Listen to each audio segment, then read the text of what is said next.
Hanratty back to pass. Complete at the 20. The flyer. Touchdown, Notre Dame. I feel right now that I'm the number one quarterback for Steelers. Hanratty down the center to Seymour. Complete touchdown. Welcome to Hanratty's Huddle, sports talk with the College Football Hall of Famer, Terry Hanratty. Hi, everyone, and welcome to Hanratty's Huddle. And the show is already over because we've done the best stuff off the air. No, I'm kidding. I'm Rob Adams with Dave Teromio and Terry Hanratty. Did have a fun pre-show meeting, though. It was good. It was very enjoyable. So we skipped around a lot of different topics, and now we'll get to the meat of those topics. And we'll but you get Terry on a roll. Yeah, that's exactly right. I think we're going to probably start, and I realize we've got basketball to get to, a major Knicks game last night, Pacers, all the respect to them in game one. But I think we're going to start a little more serious in the NFL, and that's with pretty shocking news coming out yesterday, the passing of the Colts owner, Terry. We start there. Yeah, I was really surprised to see. I knew he had a little tough life, with the alcohol and whatnot. He had a couple of DUIs and that good stuff. And but no one's ever heard, there was never any, well, he's in the hospital for X amount of days or whatever. But it's sort of just one of those things out of the blue. And Jim Irsay is gone now. So I don't know. Are there more Irsays to hold down the fort, or is it? He has three daughters, Jim Irsay. So the three daughters are going to be actively involved, and I read that one daughter in particular is going to take over the lead role, at least in the interim, and see where it goes from there. But only 65, really. And you alluded to it. It lived in some ways a hard life, but a very, very intriguing, unique life. And it was really nice. I mean, Peyton Manning came out and said so many great things about him, and Reggie, the receiver, Reggie Wayne came out and said a lot of nice, good things about him. And it's very sad for football. And he was so beloved that several players, when inducted into the Hall of Fame, asked him to present them to the Hall, which I think that's saying a lot. That says a lot. Because there's not many in this day and age. It's never the owner. The owner is always the bad guy, but not in this instance. Yeah, the guy was 65. He sure, like you said, he lived a hard life, with the stuff he did. But he looked a lot older than 65 in his pictures. So. Yeah, there must have been a lot of stuff going on for a long time. Yeah. So I never know, and no need to know. Certainly send our condolences there. And that's one of another celebrity death recently. Somebody George Wendt. You knew, yeah. Norm. I mean, he was probably Norm. People don't realize Norm went to Notre Dame, and his junior year, first semester, his GPA was 0.0. So there's not many schools that are going to let you back for the second semester. Well, how do you get into your junior year if Well, he must have done okay, up till that. But see, I thought when I talked to him, I thought he said he did that in his first year, but then I read in the newspaper it was junior year. So whenever that happened, but we had years ago there was a roast for Ara Parsegian, my coach and great guy and great coach in South Bend. And there were myself, Jim Seymour was late great. Jim was still alive. Jack Snow, late great Jack Snow was alive. Bob Glaggio and George Wendt was one of the roastees. And you got to see the crowd. The crowd probably 300-400 people. Big dinner, and it was all South Bend and Ara's friends. Sort of older crowd. So I'm sitting beside Norm, and all of a sudden Jack Snow gets up to give his little roast. And he said, because Jack was there when Ara first came to Notre Dame. He was a senior. So he was the other coaches had him at running back. Ara moved them to wide receiver, moved John Heward to quarterback, and had the great combination, and they had a lot of success on that. So Jack gets up there and he said, when Ara first came here, we were not, a lot of people had all these new rules coming in, and we didn't like that. And, the one big thing he had, every Sunday he invited the team over to his house for a cookout. Well, nobody wanted to go. Said, but only reason we went was to see Katie's butt. Katie was Ara's wife. And there was 300 people quiet, silent in the crowd. Imagine. And it was interesting. And Norm turned to me and he said, he got that look on his face. And he said, "Did he say what I just think he said?" And I said, "Yeah, he did." Yeah. That's a great story. Oh, There's wow. there's some great clips on you see it on YouTube and whatnot. Norm coming into Oh yeah, the the bar. bar, everybody Norm, Yeah. Norm. Great And he, one-liners. and he was just, and I don't think you could find anybody saying anything bad about him because he was really just a nice person. My favorite one-liner was the one Rob posted. Rob, why did you tell us? So it's the classic line. Well, as everyone knows, I'll be Sammy. Norm would walk into the bar and he'd open the door, and almost every time it would be, "Afternoon, everybody." Right. How are you, Norm? And then the whole bar would go, "Norm," and Norm. And then someone would say, how you doing? How are you? What can we get you? And Norm would have a one-liner. And in this case, Dave, the one-liner is so great. It's like, how's life? Something like that. Yeah, it's a dog-eat-dog world, Sammy, and I'm wearing milk-bone underwear. That is the best line. That is the best. Oh, that's the best. He'll be missed. Good character actor. He will definitely be missed. Really good people. And created, good sports fan. Yeah, big Notre Dame fan, Big Chicago fan. Even though we threw him out with a 0.0 PBA. Right, was part of the super fans with the Bears on Saturday Night Live, but an iconic character with Norm, and that's tough to create. Yeah, that was iconic. The Bears. The Bears. That little scene they had on Saturday Night Live with all the Chicago people talking about Duck Coach. Yeah, and they had Jordan on that as well. Coach Ditka. Yeah. They were talking to Jordan in one of the episodes, the 4 or 5 guys sitting around the table there, and they're like, "Don't you think it's a little unfair that you're going to go play these other countries with all these great players? Why don't you just go play them yourself?" Jordan's sitting there going, "I don't think I can do that." It's like, why not? It's funny. So, but yeah, no, rest in peace, George Wendt. By the way, Rob will know this because he's a big MASH fan like me, was in a MASH episode.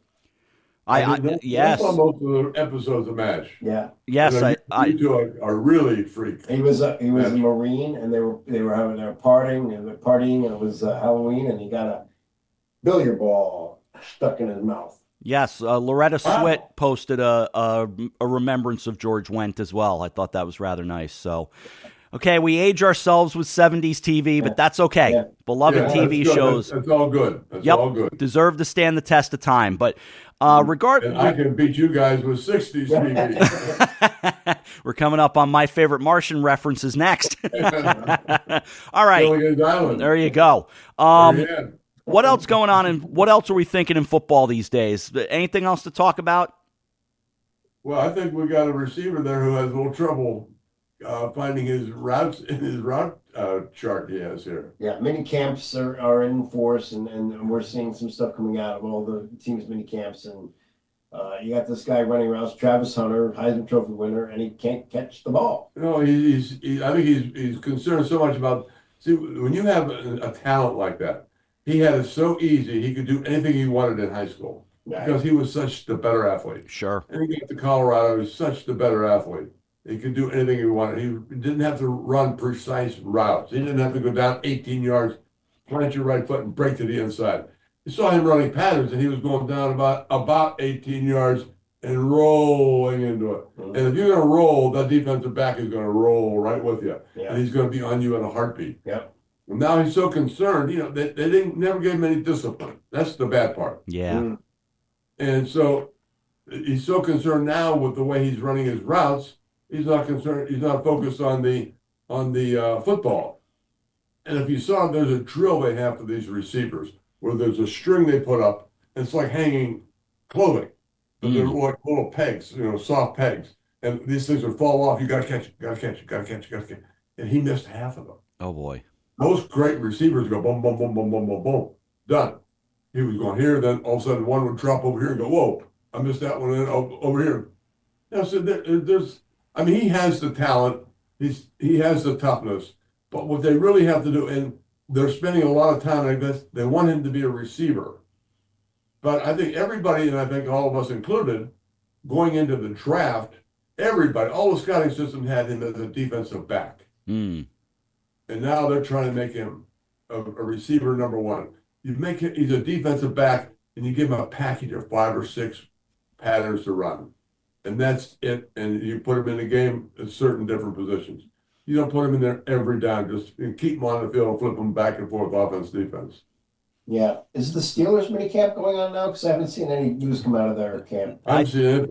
Yeah, I've they're. seen the Jets news, but not. I don't think the OTAs have started for the Steelers yet. They're still talking about whether or not Rodgers is going to commit. We're going to keep dealing with that soap opera, and of course, where do the Steelers open? And don't tell me that the NFL didn't do this on purpose. Steelers Jets on opening weekend. That's a little obvious. It is, yeah. And then you have next week after that, Seattle coming to Pittsburgh. You have Metcalf playing against his old team. That's right. So, but yeah, it's all computer. Yeah, but I'm joking. In jest. They do need a computer because it is quite. I mean, But expensive. it's who's feeding the computer. Forget about that. Yeah, exactly right. San Francisco, I mean, they've got the easiest schedule known to man this year. Brock Purdy got his payday, and He's got 250 million with 181 million guaranteed. Yeah, He should be able to buy himself a new car, maybe a little apartment here and there. you know what? He seems like a good guy. He really does. He does. You push for the kid. You hope he does well. Yeah. Yep. Just not against your team. Now they finished 6 wins last year. They're on national TV 5 times this year. Wow. Well, There's something the NFL is giving them a little kiss too. Yeah, those are something. So Yeah. interesting. Yeah, absolutely true. But I don't think Steelers OTAs have started. I was reading a story in The Athletic today about kind of what they are expecting, and Mason Rudolph likely going to be QB1 at least for the time being as they figure everything out in Pittsburgh. I did see where Justin Fields was throwing the ball well for the Jets, and I give Aaron Glenn great credit for saying this because he just says, look, he's out there in his underwear. It's like, anybody can go out there and look good in 7-on-7s and no pressure. But then I guess when the pressure did start, it wasn't so much Fields; it was that they couldn't protect him. Yeah, I guess Will McDonald's an absolute beast now. He's put on 15 pounds as a defensive end, so we'll see. I mean, it's May, so it's a long way to go for all this stuff. For everything. For baseball, except the only thing that doesn't have a long time to go is the NBA playoffs, and if you want to get into that, I mean, that's another story. That's what we call a segue from a professional by Dave Taromio. That was some segue. I'm learning from you, Rob. I pay attention. But it's interesting to see. New York is going crazy at the Garden. They are, but outside the kids are hanging from the damn light posts. Yeah. Just watching the game from up there. Gonna have to start greasing them up like Philly. Exactly. And have God forbid we should ever be like Philly. A 14-point lead with 2.5 minutes to go. Yeah. And you lose it. Unfathomable. Wow. Unfathomable, and much like Reggie Miller and his scoring spree with the choke and the whole thing, against the Knicks years ago. Last night, it's Halliburton doing it at the horn and was almost a 3, but his pinky toe was on the line apparently. So regardless, it was a 2, and Pacers win in overtime. And if the Knicks can't win this series, which, look, it's game 1. You still have a long way to go. But if the Knicks can't win this series, oh, boy, you're going to be talking about that one forever. All right, listen, if the Knicks don't win the series, and you've heard me say this, the Knicks winning, and this is going to sound to the rest of the country, anybody listening in other areas, ridiculous, but the Knicks winning would be the best thing for the NBA. Can you imagine an Indiana-Oklahoma City final? We get 12 people watching the game. 12 people in Oklahoma City and 12 people in Indiana. That's about it. No, look at the last series. The NBA was up 3%. Mm-hmm. Why? The Knicks were in it. That's right. And the New York audience was in it, and that's your 3%. So the ultimate thing is to have L.A. New York series. Then you got both coasts going at it, and you really the NBA is desperately thinking Knicks, hoping Knicks. I would agree. I'm kidding, but no, it is. I think it is. Bring that conspiracy up. Yeah, like the Ewing thing. Yeah. So that's a bad. But that is any way you cut it at any level. That is just a horrific loss.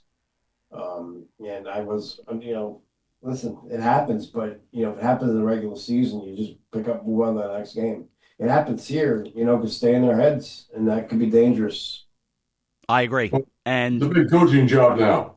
I mean, you got to get these kids ready to play, Yeah. and And- that's. I mean, they have, and you got to figure that Indiana's going to be down a little bit for the next game because they knew they had to get one in New York.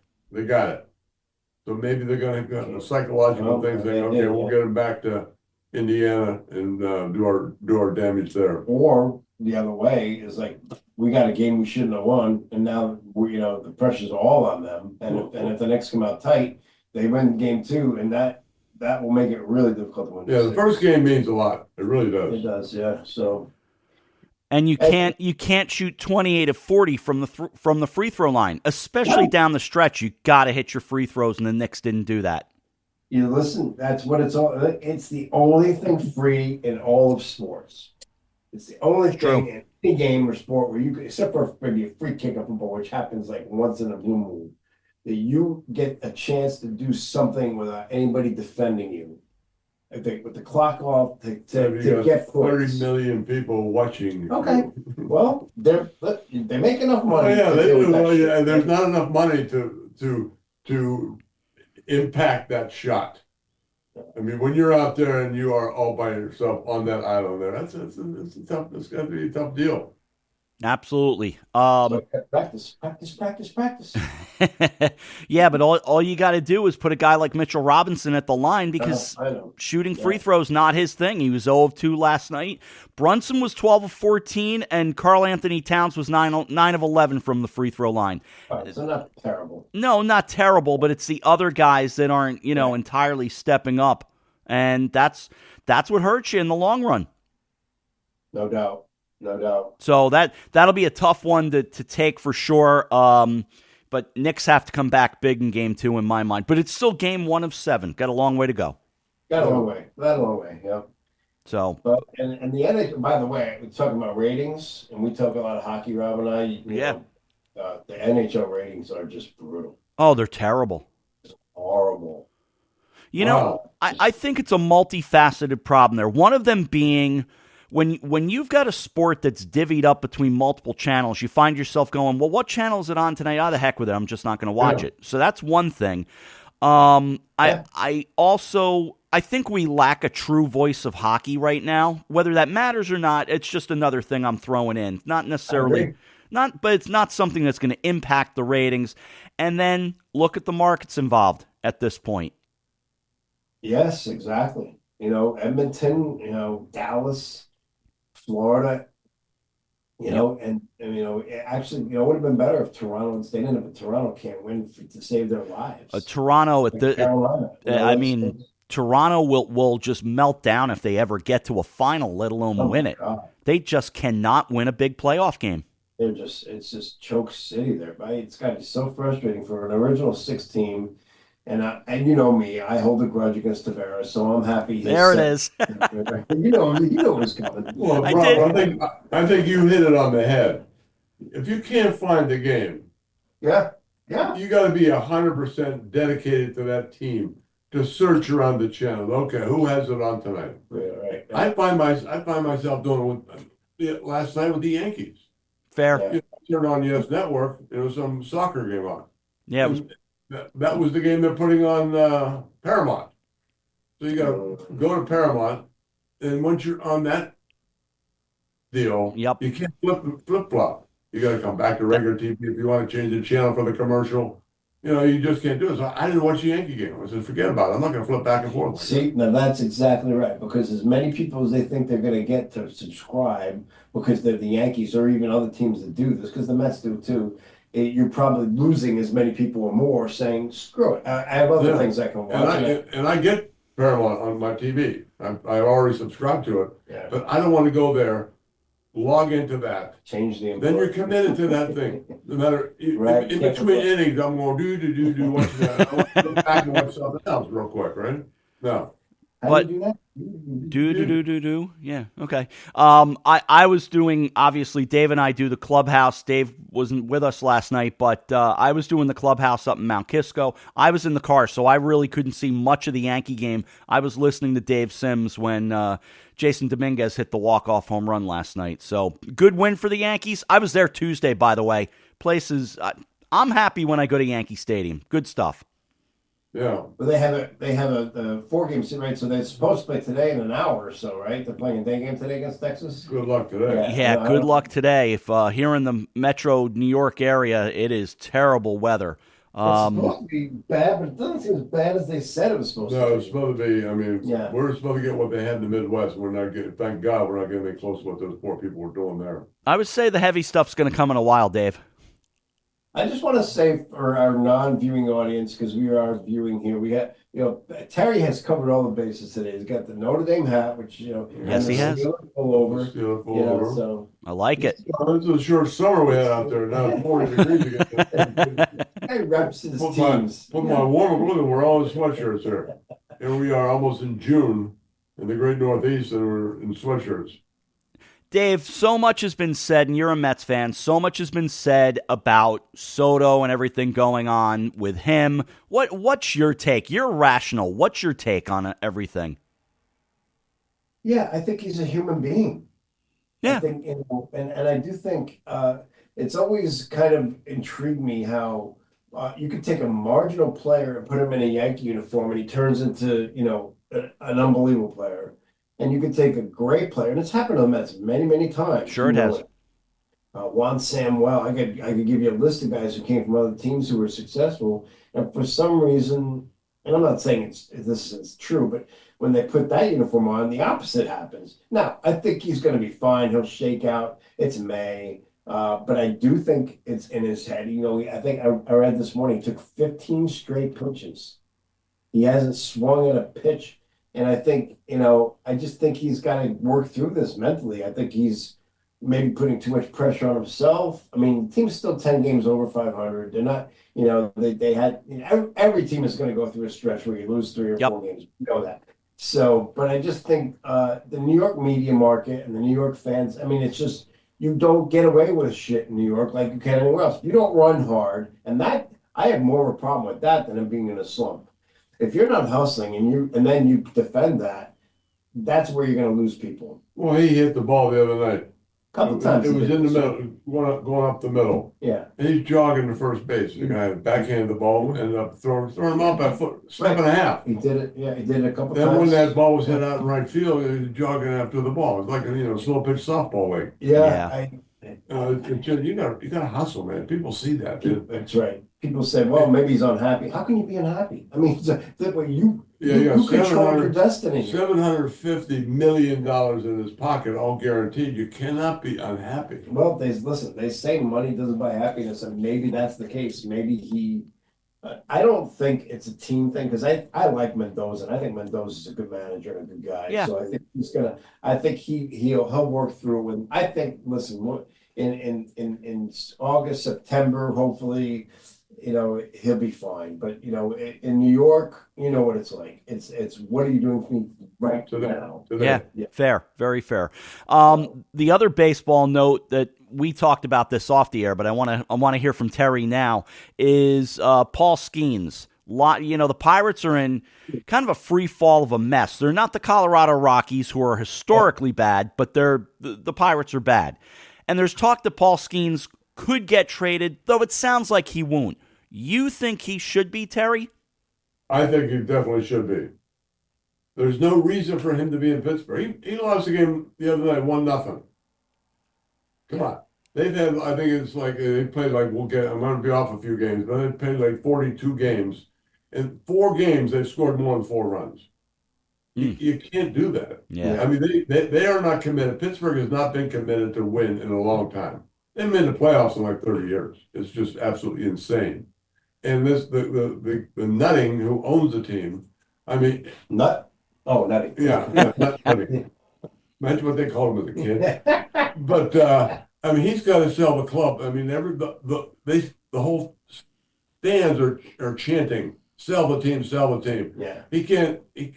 there's no way he can make a lot of money. He bought the team for $200 million. And right now it's priced at 1.3 billion. So you walk away with your big payday. But you got to get someone in there who's really committed to invest money, because the Steelers have a great farm system. I mean, they have in Puerto Rico, they got that school down there where they teach Puerto Rican kids how to teach English in case they make it to the pros. Pirates.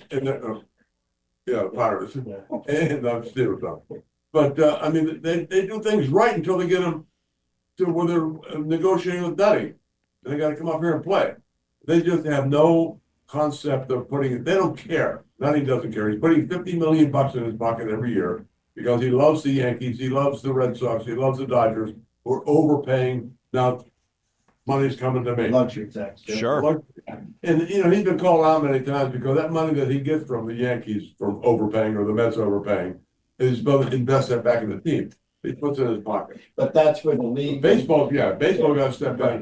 Maybe, Rob Management's got to step up, and I don't think he does a great job personally. I think he's got to step up and say you cannot only use this money to put into your ball club. You can't use it for any other reason. So And there are, Cincinnati, Cleveland, those are the same type of markets. There are smaller markets who really draw people and can make money. You've got to get someone in there that's committed to win. They're going to put some money into it because whoever owns a professional team doesn't own it for making money. They own it for the appreciation of the club. That's where you make your money. You don't make it you don't buy a team to get a paycheck. You want to invest everything that you make. That way the franchise goes up and you're going to make your money at the end. He bought it for $200 million, 10, 12 years ago, whatever. Now they're worth $1.3 billion. So that's where there's where you get your payday. You can't buy a team to make money, to make an annual or a monthly salary. And you know what a great way to make money is? Winning. If you win and you've got that stadium that people love, you won't be filling it. You'll be making money hand over fist. Yeah, beautiful stadium, but they don't care. Nutting really doesn't care. I mean, it's just it's very obvious. It's criminal, really. And that should be taken away from him. He should be made to sell the team. He really should. He really should. Is right, and he's not the only one. But I mean, what's happening in Colorado is just. Well, that's another one. I mean, what are they, 7? Because that altitude's not helping them there. Oh my goodness! I mean, a minor league team could probably do better than this team. It's just I know they already fired their manager and one of their bench coaches, but it's like, how do you get this bad? It's not the manager's fault when you're winning 7 games. Oh, They're 33 under 500. They're 8-41. oh my God! 8 wins. It's not the manager's fault. You may have a little lack of talent you're putting on the field every day. And that's, again, equates back to money. Think about this. The Colorado has 8 wins. The White Sox, who were historic last year, are 7 wins better. They have 15 wins. Wow. That tell you something? That's bad. That's really bad baseball right there. And they have a great stadium as well. People love that place. No, it's very nice. Oh yeah, I've seen it. It's gorgeous. Yeah, no, it's a fun place, and and people go. If you yes, put they do. They will go because Denver is made up of a lot of the East Coast, and everybody from the East Coast is used to seeing baseball. Yep. When you have a success baseball team, then all these people are going to go there, and they have in the past when they're good. They go. Before we sign off, Mr. Adams, I just want to ask Terry a question, bringing it back to his podcast and him. When I was at the Football Foundation, when we inducted a player into the Hall of Fame, you had several events. Obviously, his event in Las Vegas in December is going to be fun. Unfortunately, it's not going to be at the Waldorf in New York, or else I would go. I really would. I'm not going to Vegas. You have the enshrinement ceremony when we did it was in South Bend. This time it will be in Atlanta. Right. But here's the thing I'm getting at. They also do an on-campus salute where you go down at halftime and they give you the big plaque. And do we have a date for that? Yes, we do. What's that? And just this week, we picked the Southern Cal game. Oh, very nice. It might be the last time you guys play. October 13th. Yes, it could be the last time we play. 13. So Rob, Terry is flying us out on 10/13. I'll send you as soon as you get your tickets, just get on the airplane and come on out. Don't you But it's think? good. They have, they have a little gathering on a Friday night. They're gonna invite a lot. We're trying to finalize everything right now. I seriously, and I'm not joking, I would seriously like to come out for that. I think that Me would be too. Okay. Yeah, I'm not saying you should fly us out, but private No. jet would be nice. I mean, so You can say, you can ride my private you got jet with me. connections. You got connections. We'll do that. Are we all set, gentlemen? I think we are. All right. Then that will do it for this edition of Hanrattys Huddle. We look forward to joining us next week. For Terry Hanratty, Dave Toromio, I'm Rob Adams. See you next time. Thanks for listening to Hanrattys Huddle. Want to get in touch? Reach out on our Facebook page. We'll see you next time.